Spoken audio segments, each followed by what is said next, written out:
Hi, Bamis! So, on the way kami ngayon sa SM Pampanga para i-meet si Ate Asheng.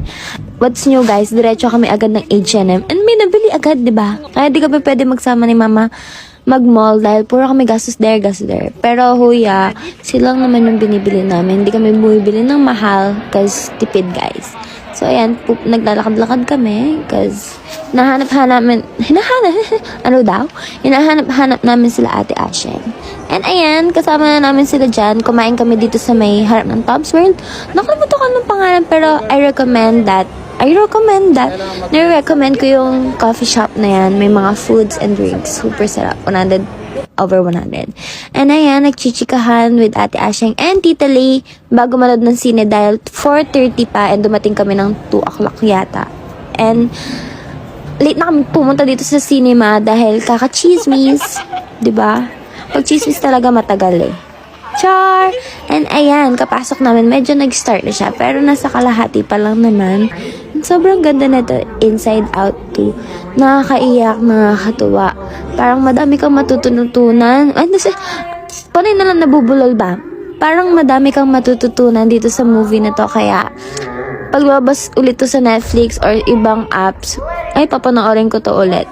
And after namin magsine, dumiretso kami dito sa Tom's World. Ang cute ni Ate Asheng talaga. Ang sarap niyang kasama, ang sarap niyang kachikahan, ka-vibes ko siya. And nag-e-enjoy kami maglaro dyan. Kahit wala kami nakuha na staff toy, basta magkapaglaro lang kami. Malay mo may chance, diba, na makakuha ka ng mga staff toy. And ayan, ako, mahilig kasi ako sa ganyan.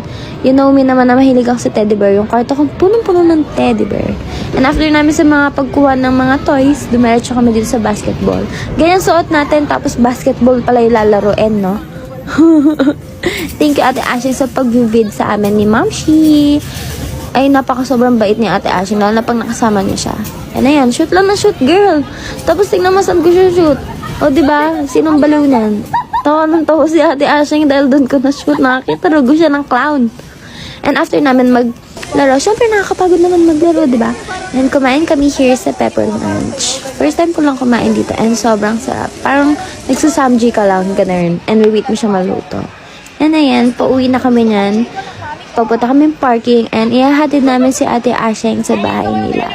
And ayan, nahatid na namin si Ate Asheng. Sobrang na-enjoy kami kasama siya lalo sa chikahan and sa mga natutunan ko sa kanya, the best ate talaga siya. I love you, Ate Asheng!